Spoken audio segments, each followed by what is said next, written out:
Shalom Alahim, kasih Bapak Yahweh. Pada hari ini, hari Minggu, tanggal 9 Agustus 2020 kembali saya ingin menginformasikan kepada saudaraku yang tidak sempat mengikuti ibadah secara online bersama pada pagi ini. Pertama kali rema firman Tuhan dari Ibu Susan dalam Mazmurnya, dalam Mazmur 72 ayat 1 sampai dengan 20, yang berisi harapan Daud bagi Salomo yang akan menggantikannya sebagai raja. Dilanjutkan dari Ibu Yemima dalam Mazmur 46 ayat 1 dan selanjutnya, dan juga melalui Pak Daniel melalui Mazmur secara spontanitas. Pada kesempatan pagi ini Bapak Israel dan Bapak Daniel menyaksikan juga mengenai pelayanan di rumah duka.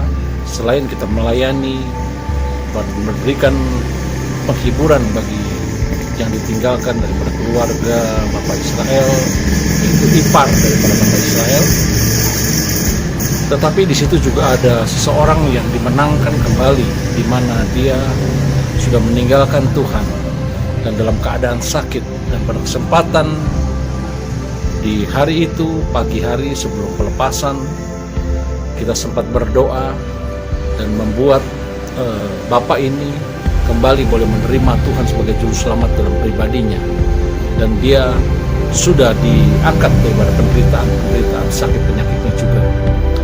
Dan kita juga mendengar Bapak Noldi menyampaikan atau sharingkan tentang dari Mazmur 72 ini, di mana di situ dikatakan bahwa Raja Daud memiliki suatu harapan dengan dia itu berdoa.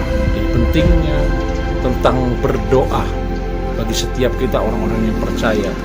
Dan doa-doa yang ditulis oleh Daud di dalam Mazmurnya, dalam Mazmur 72 ini, kita boleh melihat di mana nubuatan-nubuatan ini boleh digenapi.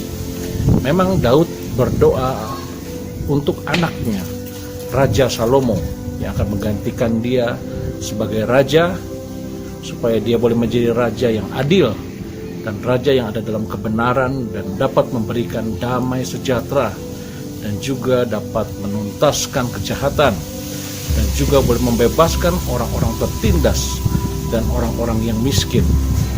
Tapi kalau kita memperhatikan nubuat kitab ini, selain adalah untuk Raja Salomo, yang kita tahu arti kata Raja Salomo artinya raja damai, ini juga merupakan nubuatan bagi raja yang sesungguhnya, yaitu Mesias, raja damai yang sesungguhnya.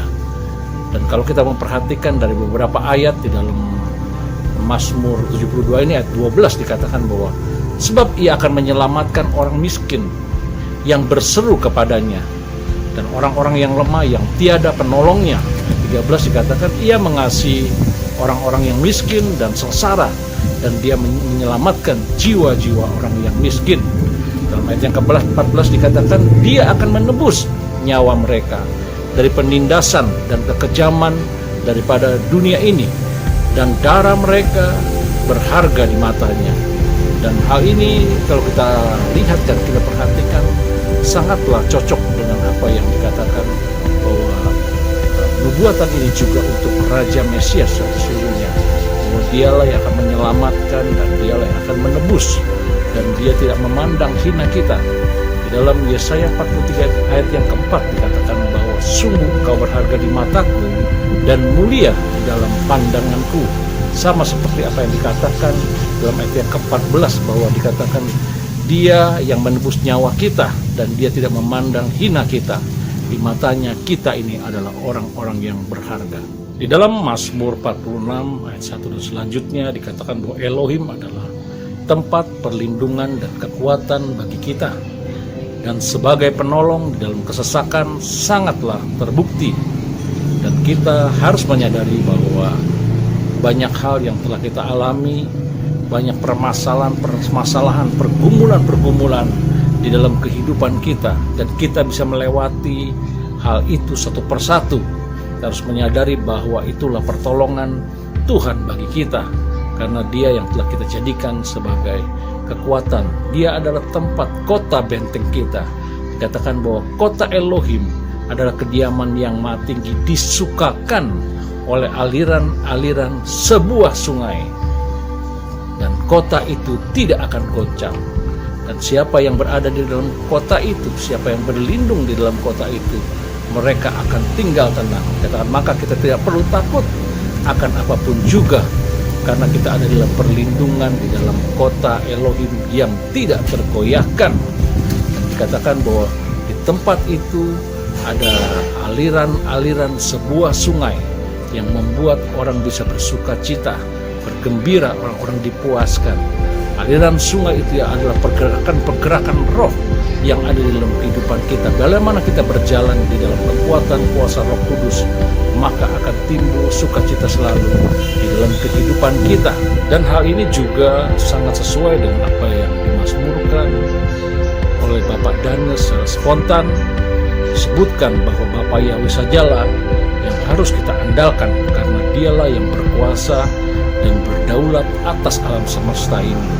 Dan biarlah bibir kita penuh dengan puji-pujian dan penyembahan kepadanya, dan hati kita selalu meluap dengan ucapan syukur.